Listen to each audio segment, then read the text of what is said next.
30 to 35 women ক্রিকেটাররা কন্ট্রাক্টেডে আছেন। ওখানে 30,000 টাকা করে তাদের মান্থলি স্যালারি ছিল, এটাকে 40,000 টাকা করে করে দেওয়া হয়েছে। এটাতে একটা জটিলতা ছিল, বিকজ ন্যাশনাল কন্ট্রাক্টে তাদের যেটা লোয়েস্ট ক্যাটাগরি ওটা হলো 60,000। সো আমি ডোমেস্টিকটা চাইলেও বাড়াইলেও একটা গ্যাপ তো রাখতে হবে ডোমেস্টিকের সাথে ইন্টারন্যাশনাল কন্ট্রাক্টে। তো এই কারণে হয়তো বা আমরা যতটুকু পেরেছি ইনক্রিজ করার অতটুকু করতে পেরেছি।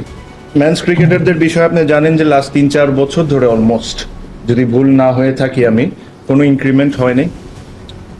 এতদিন মেন্স ক্রিকেটারদের যে স্যালারি ছিল এটা ছিল হলো এ ক্যাটাগরির স্যালারি ছিল 35,000 টাকা, বি 30,000 আর সি 25,000।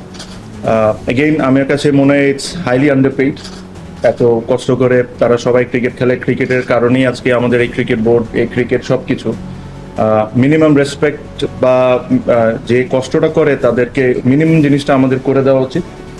তো আমরা যেটা আজকে প্রুভ করেছি, A category from now they will receive 65,000, B category they will receive 50,000, C category will receive 40,000 per month. This is the salary. আজকে এপ্রিল অলমোস্ট, এই বছরের স্যালারি কন্ট্রাক্ট এখন পর্যন্ত 4 মাস হয়ে গিয়েছে, স্যালারি তারা পায় নাই, প্রবলি তাদের কন্ট্রাক্ট সাইন হয় নাই, দেখে না। আর এই জিনিসটা আজকে যে জিনিসটা অ্যাপ্রুভ করেছি এটা জানুয়ারির 1 তারিখ থেকে। সো জানুয়ারি 1 তারিখ থেকে যখনই তারা বেতন পাবে এই হিসাবে তারা বেতন পাবে, প্লাস তাদের ম্যাচ ফিস যেটা 70,000 টাকা ছিল তাদেরকে এটা 1 লাখ টাকা করে দেওয়া হয়েছে আজকের থেকে। সো এটাই বেসিকলি, এর চেয়ে বেশি কিছু ছিল না। ইন্টারনাল কিছু কথা ছিল। ভেরি ইম্পর্টেন্ট যে জিনিসটা ছিল হলো প্রিমিয়ার লিগ। বাংলাদেশে প্রিমিয়ার লিগ নিয়ে আমরা যে জিনিসটা ডিসিশন নিয়েছি যে আমরা ইমিডিয়েটলি প্রত্যেকটা টিমের সাথে বসবো প্রিমিয়ার লিগের, আর ওনাদের সাথে ডিসকাশন করে যত দ্রুত দল বদলের ডেট আমরা দিয়ে দিতে পারি আর খেলাটা মাঠে শুরু করে দিতে পারি, এটাই আমাদের টার্গেট।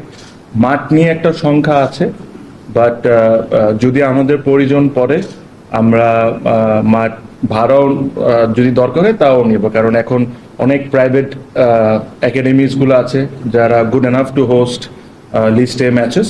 সো ওটা if necessary will do that.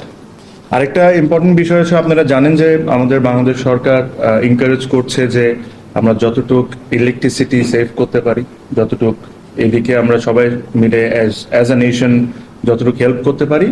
So এইগুলা চিন্তা মাথায় রেখে আমাদের নিউজিল্যান্ডের ম্যাচের টাইমিং আমরা চেঞ্জ করছি। সো আমরা যতটুক পারবো মিনিমাম আন্ডার লাইটে খেলার চেষ্টা করব।